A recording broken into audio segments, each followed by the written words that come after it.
That's Amore. That song is gonna be in my head all day. Hello everyone, I'm Sarah from Everyday Starlet. Welcome to my channel. I make videos to inspire you to be the star of your own life. I'm continuing my Masculine Feminine Energies film breakdown series with Moonstruck. If you're not familiar with what I mean by masculine and feminine energies, I talk about this in most of my videos, but a brief summary. Masculine and feminine energies are energies that live within all of us. We all contain both energies, but we all have a core energy that's the energy we're most ourselves in. That energy may link up with our gender, it very often does, but it doesn't have to. We can be in wounded or healed versions of either of these energies, and each of these energies contains archetypes.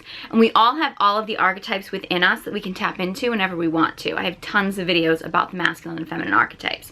And in order to have sexual polarity in a relationship, you need one partner to be in the masculine and one partner to be in the feminine. These opposite energies attract sexually and same energies repel sexually. So let's get into Moonstruck. This was actually a highly requested movie, and I had seen this movie ages ago, just like randomly on TV, and to be honest, I don't think I really appreciated it at the time. I don't know how old I was, but I know I was quite a bit younger, and I don't know, it just kind of didn't really catch my interest. But rewatching it last night, I see it in a whole new light, and I was absolutely mesmerized by it, especially looking at it from the point of view of the masculine and the feminine. And I also thought it was kind of a weird coincidence because there's a huge theme in this movie about this like full moon that is so bright. And obviously the full moon is known for kind of making people a little crazy. And it's weird because I watched this movie last night to do this breakdown today, and it wasn't technically a full moon. I think actually tomorrow's supposed to be a full moon, but the moon was super low and super bright in the sky. Like as I was watching this movie and I realized it out the window, and I was like, this is weird. Like I just was not expecting that. Didn't plan it that way. It's just the way the universe works sometimes. So obviously Moonstruck essentially is this concept that the full moon and the moon kind of makes people do crazy things and gives people this love and sensuality, and everybody's kind of connecting because of the full moon. I actually think that's very symbolic because the moon is very representational of the divine feminine, and the divine feminine really is that sensual energy. It's that loving energy. It's that connection. In fact, there's an elderly couple in the movie who are just side characters, and they actually at one point, like the husband is staring at the moon outside the window, and the wife is like, you know, in that moonlight you look like you're 25, and they have this amazing night of passion, and he's so much more like loving and playful with her.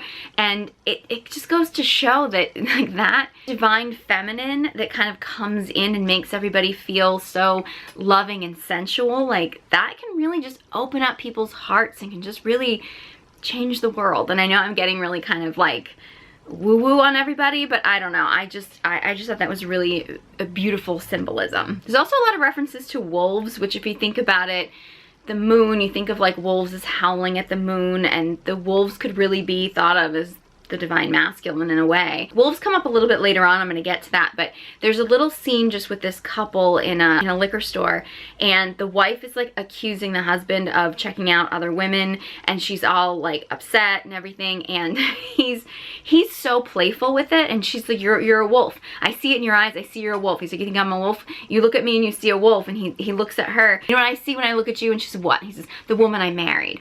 It's such a small scene. It's actually really symbolic of the idea that when the feminine can get in her emotions and she starts accusing the masculine of something, say for example, maybe he actually was checking out other women, maybe she just perceived it, but when she gets in those emotions of accusing him of things, whatever, he doesn't get defensive, he gets very playful. He gets very like, okay, yeah, all right, yeah, I'm gonna humor you, but like, you know what, I still love you, and I'm gonna say something playful, as opposed to getting really defensive and being like, no, I wasn't doing this, and how dare you, and we know what you do is this. He just gets very playful with it. He sees that back and forth, and that's really the dance of the relationship between the masculine and the feminine. It's that playfulness, not having to take everything so seriously, and the masculine actually finding the feminine's chaos and moods and just the fluctuations in her personality, her chaos, to be entertaining. Because the masculine in general is not as chaotic. The feminine is very chaotic. So when the masculine can actually learn to see the feminine's chaos as being fun and refreshing, whether it's positive or negative, and I actually have a video about the dark feminine, if you want to dig more into that. But whether it's like her pretty chaos or whether it's messy chaos, if you can see it as being very playful, that's a big key to a good relationship, is being able to see the fun in the feminine's chaos. I'm sure I'm going to give away some spoiler alerts in this movie, so if you have not seen this movie, I highly encourage you watch this movie, especially after you watch this video, see if you can pick up on the things that I mentioned. But I probably will give some spoilers in this movie. I'm just going to give you a heads up. But the main character in the movie is Loretta, played by the iconic Cher. I believe she won an Oscar for this role, and actually Olympia Dukakis, who played Cher's mother, actually won for Best Supporting Actress. So this movie was critically acclaimed. And honestly, Cher is amazing in this movie. She really is. It is completely different than the Cher that I know, you know, the glamorous pop star Cher. She's actually very unglam. She's very, basically a young widow, and she's kind of going through this very mundane life. And she's very much in her masculine. I think she's a feminine character at her core. And it comes out very early on, actually. She's working, I think it's a florist job. And, you know, she's obviously got like all kinds of odd jobs that she does. She makes some kind of like comment about flowers, about, you know, flowers, whatever, they're just gonna go in the trash. And the guy who's, you know, moving around the flowers, that is working with her, is something like, what do you get against flowers? She says, who says I don't like flowers? And he basically hands her a rose, and she smiles and she softens. It's such a great example of when someone is naturally a feminine being, even if she's totally shutting down her feminine, which very early on you can tell Loretta totally is. She's shutting down her feminine energy. She's very masculine. She's in control. She's very focused. She has a wall up. She's been hurt. She's been through a lot of trauma in her life. And, you know, she's very shut down. All it takes is the masculine offering a nice gift of romance, something that is very loving, something that's very sensual, and it just snaps her right into her feminine. She softens immediately. And so many women out there who are so blocked, who are so in their masculine, it just takes a second. Like, it just takes that shift, going back into your natural core energy, if you allow it to, can shift instantly. And you don't need someone outside of you in order to do that, but of course it's nice when you have that. And we're gonna get into some of her shifting into her sensuality a little bit later, but yeah, that's an early indication that she is very much a feminine character at her core, and she's put up a masculine shield. So you find out that Loretta has been widowed. She was married for 2 years and her husband died. You don't actually find out a ton about their relationship. A little bit. She makes a comment about how she held out for love. She didn't get married young like she was told she was supposed to. She held out for love, but they just went to City Hall. She didn't do things like the traditional way, and she's convinced that that's the reason why he died, was because they were unlucky because they didn't do things the right way. So it was a little bit of this superstition and a little bit of this, probably just trauma response. It's a need to control things because she felt out of control. And that can actually happen a lot when the feminine falls in love. Like, she lets herself open her heart and fall in love with someone, and then she gets hurt in some way. It can shut her down, and she can then become very distrustful of love, of letting go, of actually losing control again. So she very often can put up a wall and a shield to protect herself from actually falling in love again. You can kind of see that she's done that with her boyfriend Johnny. Now Johnny is, oh, poor Johnny. Johnny, we meet him originally because him and Loretta are at dinner, and they're basically having this final dinner before Johnny has to go to Sicily to be with his mother because his mother is on her deathbed. You see it right away, and he's trying to do the gentlemanly thing and order for the two of them, which I highly encourage more men to do. I think that's a tradition that we have not fully embraced, and I think we should embrace that tradition again. However, she's very, oh no, don't order that, don't order this. Like, she's in control. She's still in control, and it is from a loving place. Like, she is like, no, the fish is oily, you don't want oily fish, and then to get on a plane, and like, you can totally see that it's coming from a good place. However, it's that need to control, and you can tell that Johnny, especially as you kind of get to know him, he kind of wants someone to control him. He doesn't necessarily like it, but the fact that he decides that night that he's going to propose as he leaves to go to his mother's deathbed. And then he tells Loretta that they can't get married until his mother dies. And then when he finds out, spoiler alert, that his mother's not dying, he can't marry her because he can't marry someone until after his mother dies, because if he marries someone, it'll kill his mother. That's a big indication of a man who clearly has mother issues, even though, I mean, she lives in Sicily and they live in New York, so there's, she's not really around them at all. But that's a real sense of a man who's got some serious mother issues and is clearly looking for a woman to replace his mother, which happens so often today. Oh my God, the concept of this man-child who needs a woman to tell him what to do, but doesn't really want a woman to tell him what to do, but he needs a woman to tell him what to do because he doesn't know how to do it himself, is rampant. I mean, you see it everywhere, and that is really at the root of just about every married woman or recently divorced woman on social media complaining about her husband. That's the gist of it.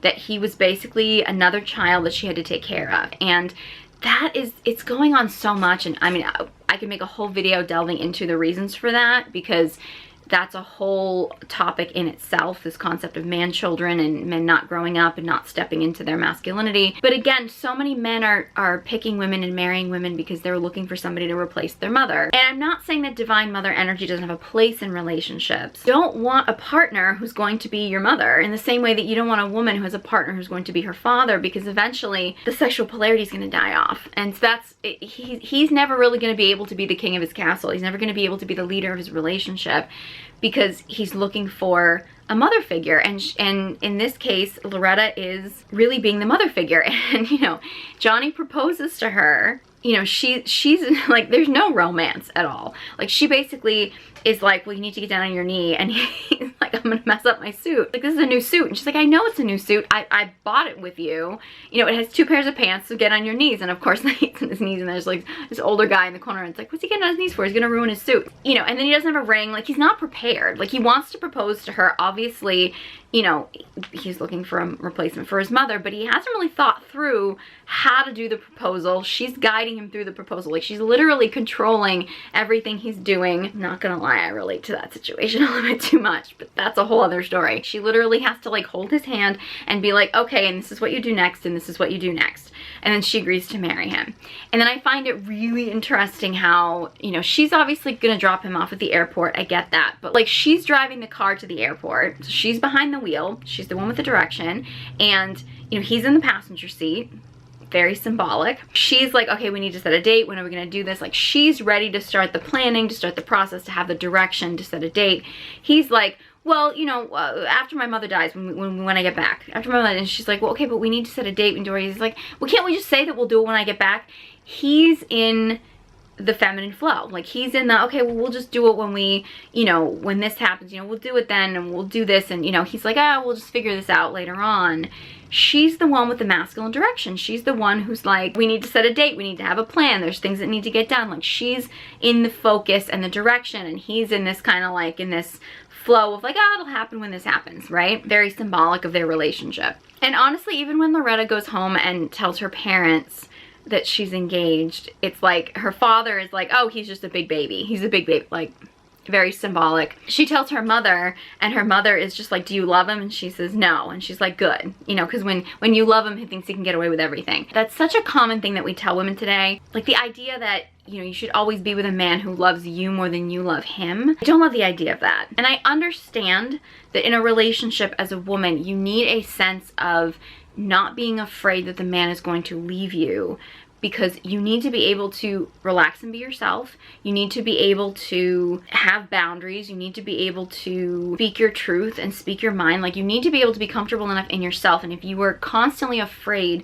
that a man is going to leave you because you feel like it would be such a loss if he left you, you're never really going to be able to relax and be yourself and also have self-respect and set your boundaries. That's important. However, if you're truly a feminine being, your masculine partner is always going to be your top priority. And if you're a masculine being, your passion and purpose is always going to be your top priority. Now, your feminine partner, your chosen feminine partner, should be your second priority. Like, she should be very high on your priority list. In fact, she should be aligned with your higher purpose. So actually having her in your life should be fully aligned with that, so she should be in support of your higher purpose. However, if it's a feminine being, you're always looking for a man who's going to love you more than you love him, you're ultimately going to settle, because at the end of the day, the masculine is always going to be more dedicated to his higher purpose than he is to you.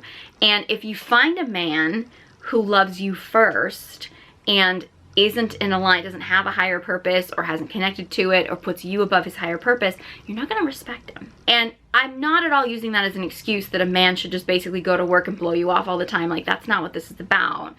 It's an energetic thing where, yes, you should be important. You should be the queen in his life. But if he's not fully dedicated to his higher purpose first, you're going to lose respect for him. You should definitely be a high priority for him. As a feminine being, your masculine partner and your family, your love, your connection, very likely going to be your number one purpose. You can have a passion and purpose, a greater purpose in life for sure. Probably should. Most of us should have some kind of higher purpose, but you're always going to put your love, your relationships, your connection higher than that. So when we start telling women that they need to find a man who loves her more than she loves him, yes, you do want a woman who is able to stand up for herself, set boundaries, let her guard down and be fully seen and actually risk possibly losing love because of it. You don't want a woman who's actually sacrificing herself, her boundaries, her morals, her values for a man. That's never a good thing from either side of the relationship. However, it is really important that a woman choose a man that she does truly love, because if she doesn't, she's always going to feel like she's settling. Like, she really does need to feel that love, and she probably will inevitably fall for a man who will love a greater purpose more than he loves her, which is really, I mean, it's an inevitable disappointment for the feminine. However, in reality, when you are truly connected to your feminine energy and you do love a masculine partner, you're not really going to want it any other way. So one thing that Johnny asks Loretta to do before he leaves to go off to Sicily to see his mother is to reach out and contact Johnny's younger brother, who he's had a falling out with, to try to invite him to their wedding. And Loretta's kind of hesitant to do it, but she ends up calling and she ends up going to see Ronnie, who is Johnny's younger brother, played by Nicolas Cage. And Ronnie is for sure a wounded character. I mean, like, physically wounded and emotionally wounded. He's got a lot of wounded feminine in him for sure. He's very down on himself. He is suicidal for sure. He's got a lot of this idea he's given up on life, he's given up on love, he's just given up on anything. He blames Johnny for the fact that Ronnie has lost his hand. So he has like an artificial hand, and because he had this artificial hand, Ronnie's fiance at the time had left him, and now he feels like he's lost love. His life has been ruined, and he's blaming everybody else. He's in victimhood mode completely. And then Loretta comes into his life. Loretta very much is in her masculine. She actually calls Ronnie out on his situation, and it's a really great speech where she equates Ronnie to a wolf. Again, another reference to the wolf having to do with the moon.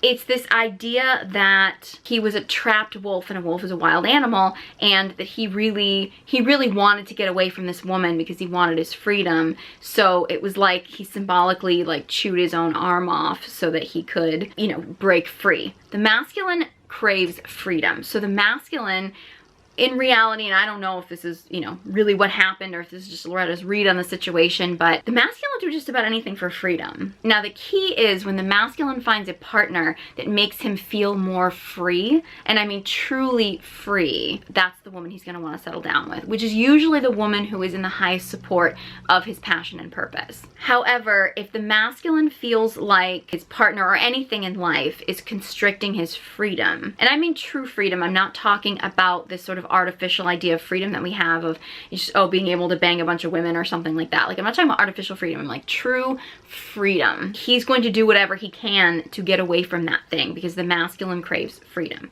The feminine craves love. She craves the fullness of love. And the fact that in that same speech, Loretta talks about her situation as, you know, the fact that she waited for love, she married the first time, she said she would wait to have a baby, and then her husband died, and so she has no husband, no baby, she's got nothing. It's a sign that as much as Loretta is in her wounded masculine, and as much as Ronnie is in his wounded feminine, Ronnie does still have a very masculine core. He's craving freedom. He's craving the release from constraints, and the fact that Loretta, as much as she's in this wounded masculine of needing to control everything, to control everyone, and tell everyone what to do, is in reality, she really does want the fullness of love. She feels the loss of things, whereas the masculine will usually, I mean, it's really in masculine feminine biology. If you think about it, the masculine is the one who releases during sex. He lets everything go. And the feminine is the one who receives. She is filled sexually. And that goes with energetics as well. The masculine will feel this need to release, whereas the feminine will feel this need to be filled. So usually wounds show up in the feminine when the feminine feels a loss, like an emptiness, because the feminine doesn't want to feel empty.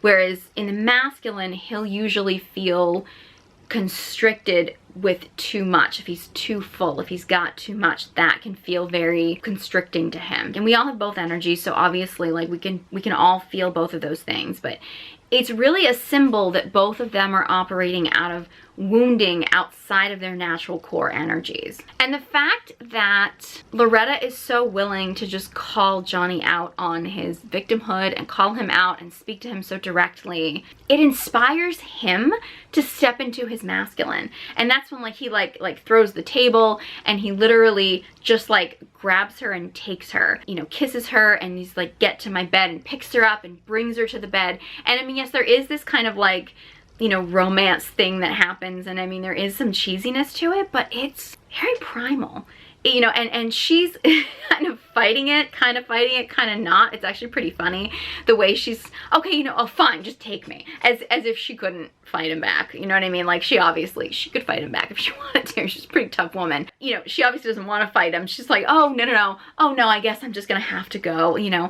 And eventually she kind of gives in and she's like, okay, yeah, take out all your anger at your brother out on me. Like it's such a polarity in that moment. They have that incredible sexual polarity that Loretta doesn't have with Johnny, obviously. And I think that's an important note that I want to make, is that you can have love with lots of different people, all kinds of people. You have love with, you know, friendships, with your children, with your family, with, you know, just people all over. And you can have sexual polarity, like that sexual attraction, that spark. Anytime you get like a masculine and a feminine being together, you're probably going to have some kind of a sexual spark there. When you want an intimate partner, like a relationship, that's the person that you have the love and the polarity. Those things are crucial to have in an intimate relationship. If you don't have one of those two things, the relationship's not going to work, right? Because you're either going to end up, if you just have the love and you don't have the polarity, you're just going to end up as friends, as buddies, or roommates, or business partners, or something like that. If you just have the spark and the sexual polarity, but you don't have the love, you could end up being pretty cruel to each other, and it's probably not going to last, because again, that person is not really going to be significant to you. Your heart's probably going to be shut down. You're not really going to want to open up to them. You're not going to have that true intimacy with someone. Loretta and Ronnie have amazing sexual polarity. I mean, they just magnetize to each other. Now, I talk about this in a few other videos, this concept of the bad boy in movies always being like the perfect guy. Would someone like Ronnie, who is in so much wounded feminine energy, like, yes, he can shift into his masculine like he did instantly. Like, polarity can shift instantly, absolutely. However, that's not going to instantly change his whole life. He's not going to become a different person. And I think that's where we get into the fantasy of the movie, in that, yes, this whole thing is believable, except that he's not instantly healed. Like, she didn't instantly heal all of his past wounds. He's not all of a sudden going to let go of all of his victimhood simply because Loretta came into his life and called him out once. They can totally magnetize together that quickly, for sure. And you can develop love, you can develop feelings, like all this stuff can happen. However, because it's a movie, it happens in this very short, quick period of time, where now all of a sudden he's a changed man just because of her, and she's a changed woman because of him, and like it's all just changed. Those things usually take work. Can they happen quickly? Yes, they absolutely can happen, especially if you're with the right partner.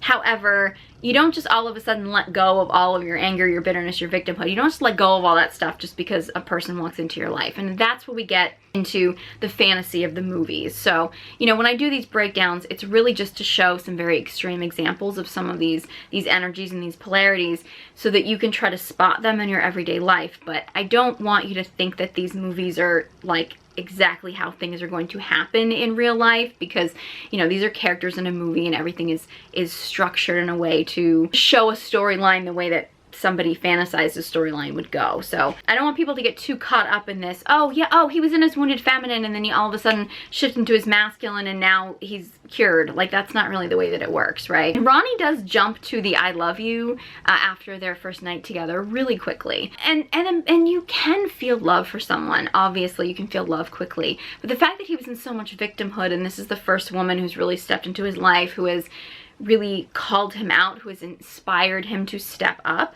Making a loving commitment to somebody that quickly, it can be a little impulsive, especially if somebody is that wounded. I mean, emotionally wounded. Obviously, he was physically wounded, but when you're that emotionally wounded and then you jump to this, it does have an air of codependency. So I think that's something that, you know, if you're watching this and thinking that this is like your dream relationship, is something you want to be mindful of. But it is interesting how Ronnie basically tells Loretta that he loves her, and she slaps him twice. Like, she just hauls out and slaps him. And I have a video talking about women hitting men and things like that. I just thought this was such a brilliant example because he is such a rock. Like, that is so sexy. And I know this is controversial. I know people get really frustrated when I talk about this stuff, but the masculine being able to take a slap like that, or some kind of, like, she's testing him. That's feminine testing. Not telling women they should go around slapping men, because, you know, we don't have a society right now where we really structure things to work that way. However, a woman testing a man by slapping him and then him just being, he was a rock. Like, he did not waver. She wanted to make sure he wasn't out of alignment, that he wasn't just saying that out of weakness, that he wasn't just, you know, saying that out of desperation, that he wasn't gonna, I mean, the wounded feminine can be very erratic in general, but particularly in men, it can feel very unstable. And now he's got this, you know, confessing his love to her. She wants to make sure that this is not just him being in his emotions. This isn't just him being codependent. So she's testing him. She's literally like, stop it, stop it. He doesn't slap her back. He doesn't even get angry at her. He literally is just like a rock. He's like that tree that will not move in the feminine storm. And that is so sexy. That is so sexy, especially to a feminine being. To have a masculine partner who does not get into his wounded masculine where he tries to hit her back, and he also doesn't get into wounded feminine where he goes back into his victimhood. He just stands there strong in his, he's like, I love you, and she slaps him twice. It doesn't even faze him. He ends up inviting her to the opera that night, right? Like, I mean, it's just, it doesn't even faze him. And that shows so much masculine stability, masculine strength. That is what is sexy to a feminine being. Is the man being that rock, the rock that can withstand the ocean around him of the feminine, the tree that can handle the feminine storm of the winds around him and still stay rooted in the ground. Like, that's what the feminine finds attractive. And that, it's a quick moment in this movie, but it is so symbolic, and it shows their natural core energy. She's in her feminine storm, she's slapping him, and he's basically like nope, I'm grounded, I'm determined, I know what I want, and I'm not wavering. That is incredibly sexy. And because Loretta has now stepped into her polarity, that sexual polarity and that sexual energy that she's now built up, it starts spilling over into her everyday life. She becomes much more feminine. She gets a makeover. She starts, you know, getting more glam. And that is very surface feminine for sure. And I always encourage women to not get too caught up in the surface feminine, to actually embrace your inner feminine. However, playing around with surface feminine, your hair, your nails, makeup, you know, grooming, all that kind of stuff, that can be fun. It's great. You know, she goes and gets a new dress, and you notice that she really gets into the sensuality of it all. She comes home, there's nobody home. She puts on music. She pours herself some wine. She's admiring her new shoes, and she's trying on things, and she's lighting a fire, and she's getting very, like, she's all in her senses, getting ready for this date. This polarity and the fact that, you know, that she slapped him and stuff, like, we think about that as the feminine testing the masculine. But when the masculine really takes charge, especially if you have a woman who is, she's been wounded, she's in her controlling energy, she's feeling a need to be in control all the time. When a masculine partner can take charge and literally, I'm gonna use the word force in quotes because all of this is consensual, force her open in a sense that she literally has no choice but to surrender to him, which is one of the reasons why many feminine women have fantasies about consensual but not consensual play. Again, not getting into anything that is non-consensual here. They have fantasies about being taken in some way because they want to be cracked open. It's like Loretta's feminine energy was literally cracked open and is now spilling out into every area of her life. And then when she goes to the opera and they're watching the opera, and at first, like, she's kind of not that into it. It's not her thing. It's really Ronnie's thing. And like he says, you know, he loves the opera and he loves her and he wants to experience the two things that he loves at the same time, which, like, oh my God, ladies, how do you not melt when you hear something like that, right? It's the moment that she gets emotional and she starts crying when she's watching it. Very similar to the scene in Pretty Woman when they went to the opera. And, you know, she's crying, she's emotional. And that's the moment that Ronnie holds her hand and kisses her hand because he's so magnetized to her because of that vulnerability. She's letting her guard down. You know, she's been so guarded and she's been so in this masculine control and not wanting to lose control and not wanting to let go. And she's starting to open up and let go. Like, he's literally cracking her heart open. And her showing that vulnerability, I mean, he's already said he loves her, he's already been sexually attracted to her, but it just magnetizes her to him more. And I know that a lot of women don't like to hear this because I think a lot of them think that it's a weakness. Vulnerability is not a weakness. I have a lot of videos talking about this. Vulnerability is not a weakness. Vulnerability is a huge strength. And it's not about faking not knowing what you're doing. It's not about this kind of, like, you know, helplessness or anything. It's literally just being able to put your guard down and say that you're vulnerable, letting yourself be seen. There's a huge strength in that. And I don't think that women today use that enough because women today are so used to being guarded, and being able to put your guard down and show your vulnerability is so incredibly attractive to a masculine partner. It's going to magnetize him right to you. And when they're walking home, and it's really interesting how Loretta has always had to be in so much control for so long. And when they're walking home and, you know, she's really blocked to this whole idea, you know, she's engaged to Ronnie's brother and, you know, she's feeling guilty and she's feeling all these feelings. And Ronnie is really trying to convince Loretta that they should be together and that he loves her and everything. And it's interesting how all of a sudden Loretta's like, wait, we're at your place, we're not at my place. She has been so directional. She was literally just taking Ronnie's lead. She actually was trusting in his direction, and he led her back to his apartment, just really where she wanted to go. But she was so willing to relax and trust in his lead that she didn't even realize where she went. When the feminine really is relaxed with a masculine partner, she loses all sense of time, she loses all sense of direction. I'm not saying that women can't have time and direction, they of course can. However, the ultimate sign of trust and surrender with a masculine partner is when you just completely lose your sense of time, of direction, and you just surrender to his leadership.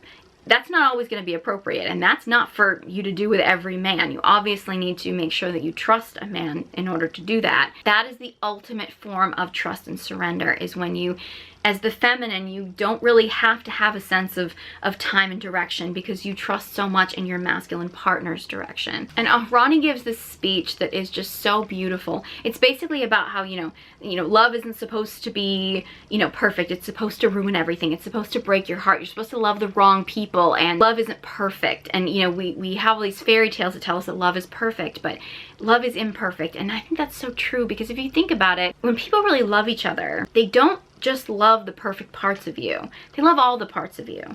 And that's a really important aspect of love. It's to love the pretty and the messy. And love isn't always just love and light. Love is actually, it can be dark and messy. It can be all those things. And that also adds to the flavor of your life and the passion and the polarity. In fact, when you have masculine, feminine polarity in a relationship, things can very easily get messy because really it's your differences and the differences in the masculine and the feminine that kind of bring them together. Your dark energies, your shadows, the conflict, the nuance, the dance. That's what makes a relationship passionate, and that's not always going to be pretty. It's not always going to be easy, and I think that's that speech is such a beautiful example of that. It's like, you're not meant to find love and just have it be, you know, perfect and have everything go just the right way.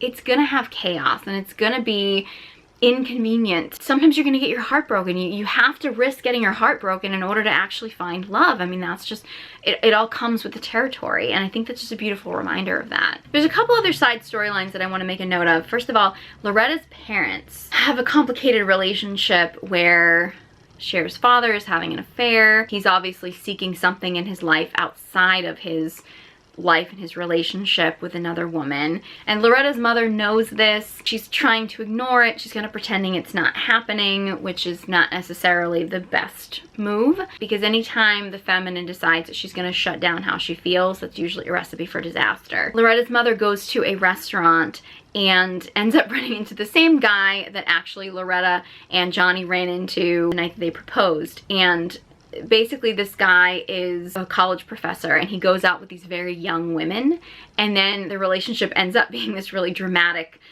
conflict, and she ends up flipping out on him, whichever woman. It's been two different women, apparently it's a repeated pattern. Throws a drink in his face and then storms off. In both cases, both Loretta and Loretta's mother both made references to, well, she was too young for you. So he goes over and he actually has dinner with Loretta's mother, and they have this really interesting dynamic where she basically is asking him why men chase women, because she believes it's because men fear death, which we'll get to that in a minute.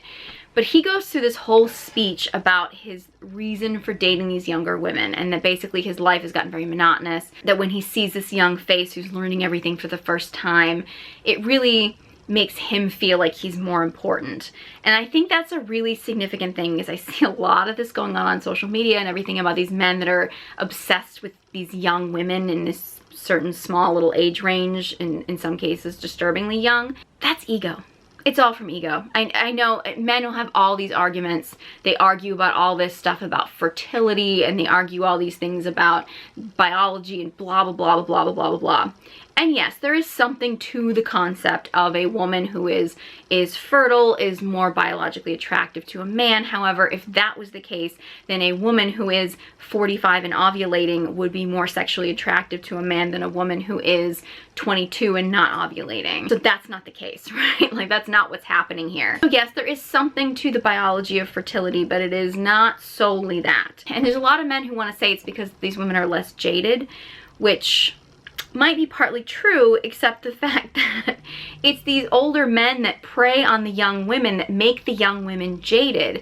And then men complain about, as these women get older, that they're jaded, when really in reality that's just a man saying that he wants to be the predator before any other predator gets to her, because he wants to be the one that ruins her for everybody else. I don't really think that's something to brag about, but anyway. This scene, which is a more wholesome version of that, is basically explaining it. This guy is going through this big long explanation simply to point out that he likes young women because it strokes his ego. I mean, that's what it is. And then he admits that it doesn't work because he's repeating the same pattern over and over and over again, which is the definition of insanity, with women who are just stroking his ego. And it's not what his soul needs. It's not what he really wants. And it's interesting how it takes an older woman to call him out on that and to say, you don't know anything about women. You clearly don't know anything about women. And it's like, he's thinking because he lands these young women for a short period of time, well, that he knows women and he's, you know, he's a playboy.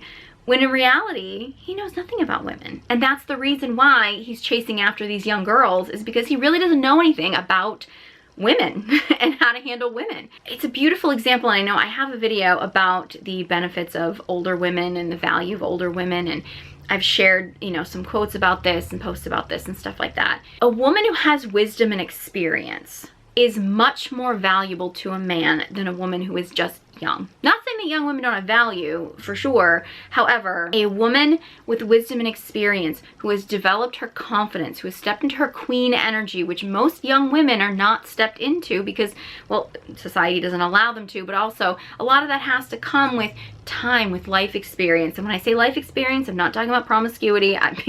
People misconstrue that a lot, and I'm not talking about that. I'm talking about life experience, just actually being in the world and experiencing things in the world. And obviously, if anybody, young or old, has traumas and wounding that they're not willing to deal with, then that's something that they need to deal with themselves, and that's important. And I'm not saying that anybody has to deal with somebody who's just taking out their trauma and wounding on them. That's not what I'm talking about. This movie is a great example of the fact that when you have a woman who is mature, she has stepped into her confidence, she owns her confidence, and she's not looking to try to impress a guy. She's willing to call him out. And in some cases, like in Loretta's case, her calling a man out actually inspired him to step up. And, you know, who knows if Loretta's mother might do this for this man in the long term. I mean, you know, he might just go back to his regular habits, or he might not, who knows. But she was willing to call him out on that. And It's men who are in relationships with women who do not let them slide, who actually are willing to call them out and let them know when they're out of alignment. Those are the men who are going to be more successful, because that's how a woman is supportive of a man.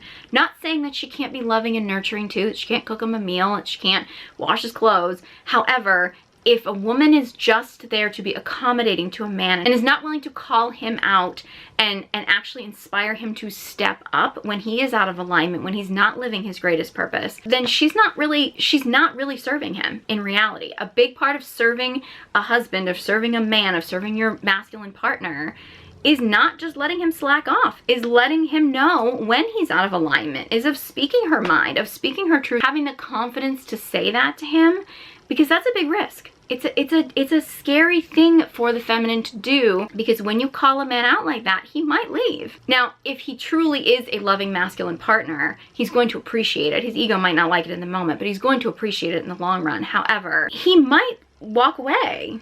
And that's a scary thing. But if the feminine truly loves her masculine partner, she's going to risk losing him because she wants him to be the best version of himself. And I think that that's something that comes from a woman being really grounded in her confidence and owning her worth and knowing that she is secure within herself. It allows her the strength to be able to really step up and be a true queen and not just be a weak little princess. She's stepped into her queen, and a queen is going to support her king, and a little princess is not necessarily going to be able to step into that confidence of truly supporting her king. A lot of the guys that are chasing after these really young girls, a lot younger than them, I'm not talking about guys who are dating women their own age, but these really older men who are chasing after these young girls. That's all that is. They're not strong enough men to handle a woman who is strong in her queen energy, because they're not ready to step into their king. There you go. And there's also a really poignant scene when Loretta's mother is talking to Johnny. He's just come back to tell everybody that his mother is going to make it, that she's recovered from her illness, and he's come back and he wants to see Loretta, and he has this conversation with Loretta's mother where she asks him why men chase women. And he goes to the Bible, and I'm not going to get into a religious debate with anybody. Religion is nearly not my area of expertise, but I do think that this was really poignant in the scene where he talks about the concept of Adam and Eve and how God took Adam's rib to give to Eve.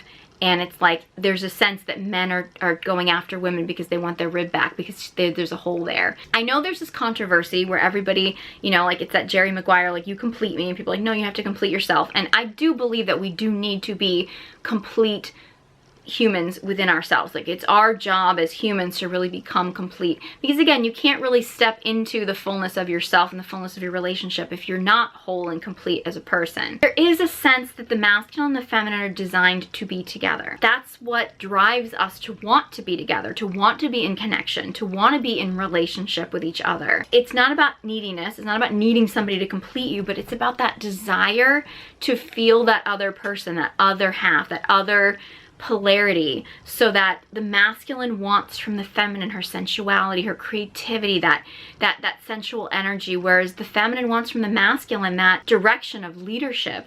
And we can all bring those things to ourselves, but isn't it delicious when you have a partner that gets to bring that stuff to you, so you don't have to bring everything to the relationship? You can bring your best gifts to the relationship, and somebody else can bring their best gifts to the relationship, and you can now be better together. And I think that that's what that really symbolizes. And it's interesting how then Loretta's mother says, well, why would men need multiple women? And he goes, well, because they fear death. And she's like, yes, because that's what she's been saying. And there is something to that concept where the masculine in general, like a man who's truly connected to his masculine, tends to be much more comfortable with death. Death represents a lot of things that are connected to the masculine. Stillness. Masculine is about meditation, is about that sort of emptiness, that sort of empty void, that presence of just stillness. The feminine is about the energy, and the masculine is more about the stillness. The masculine also is the hunter. He's the protector. He's the fighter. He has to be more comfortable with the concept of death in order to do that. So like there's a lot of aspects of the masculine that have to have a connection with death. If you notice, most of the men who go chasing after multiple women, a lot of younger women, all of these sort of quick and easy women, tend to be men who have not fully stepped into their masculine. They're not ones who have really connected with that. So if you are a masculine man and you're still kind of in that, maybe you're wounded feminine, you haven't fully stepped into that masculine energy. You're now not that comfortable with death. The feminine is not comfortable with death at all. The feminine does not like death. She doesn't like an ending to things. She doesn't like the stillness. The feminine is very uncomfortable with death in general, which is why we're not in general the hunters. We're not in general the protectors, because the feminine loves to kill off egos, but that's an energy thing. The feminine literally births life. She creates life. She does not want to end life. She wants to create life, and she wants to create more abundance. She wants the more. The masculine is okay with less. So when you have a masculine being who hasn't fully stepped into his masculine, and he hasn't really come to terms with the concept of death, with the concept of, you know, the stillness, he may try to distract himself from those things with things like other women. It may not be just other women. It could be substances, some kind of addiction of some kind. Like, it could be a lot of different things, but chasing after a lot of different women, for sure, again, it fuels his ego. It fuels his ego and makes him feel somewhat invincible, and it gives him this false sense of invincibility. It's a distraction from actually having to deal with things in his everyday life. He doesn't have to focus on his passion and purpose. He doesn't have to focus on making sure he has a great intimate relationship. He doesn't have to focus on those things because, well, he can distract himself with something else. And it may be multiple women, or again, it may be other things, but I think that is it's very symbolic of that yes, I don't know if it's necessarily just that men chase a lot of women because they fear death, but I definitely think that men chase a lot of women because they have not stepped into their masculine. They're looking for a distraction from their life, a distraction from, you know, fear, a distraction from something. When a man actually steps into his masculine, his full masculine, and he has a passion and purpose, he has a direction, he's gonna wanna settle down with one woman. And a woman who is in support of his highest purpose, because that's gonna be his focus. And anything else, a lot of other women, the energy it takes to chase other women, it's not going to even be on his radar. It's not going to be, because it's just going to be a distraction for him, and he's not going to want a lot. He's not going to want an abundance. The men who are chasing after a lot of different women are in that feminine need for abundance, that constant need for flow, that constant need for change, all that kind of thing. Like, that's the feminine energy, whereas the masculine doesn't want all that extra stuff. He wants simplicity. When they're chasing a lot of different women, they just haven't fully stepped into their masculine energy. A lot of men don't like to hear me say that, but it is what it is. So, this movie, and the fact that this movie was all, you know, with the backdrop of this like full moon, which is very much divine feminine, and you know, everybody in this movie was, you know, either in wounded feminine, or, you know, they were in this wounded masculine, and they were healing their inner feminine and things like that. It's just so symbolic, and the idea of the wolves and the howling at the moon and everything, it's just, the whole thing was just such a beautiful dedication to the masculine and the feminine, wounded and healed. And yeah, I just really enjoyed this movie, especially watching it now from the perspective of the masculine and feminine. So if you have not seen this movie, or even if you have, after you watch this video, I highly recommend that you watch the movie so you can see if you can pick out some of the things that I mentioned. I'm going to try to do some little mini film clip breakdowns on my TikTok. I'm going to try to post them here on YouTube throughout the week as shorts. I'll keep doing that as long as YouTube lets me. Sometimes they change the copyright rules, so sometimes I don't know what I can do, what I can't do, but I'm going to try to do it anyway so you guys can see some individual scenes and how I break them down to show some of these energies. If you have any thoughts on this movie or any other film recommendations, let me know. Leave a comment in the comment section below. I'd love to hear from you. I'd love your suggestions. If you want to connect to your feminine energy, or if you'd like to learn the art of feminine communication, I have online classes. You can check out the details in the description box below, along with links to all my social media accounts. If you enjoyed this video and found it helpful, please give it a big thumbs up, and be sure you subscribe to my channel. Thank you guys so much for watching, and I hope you join me next time.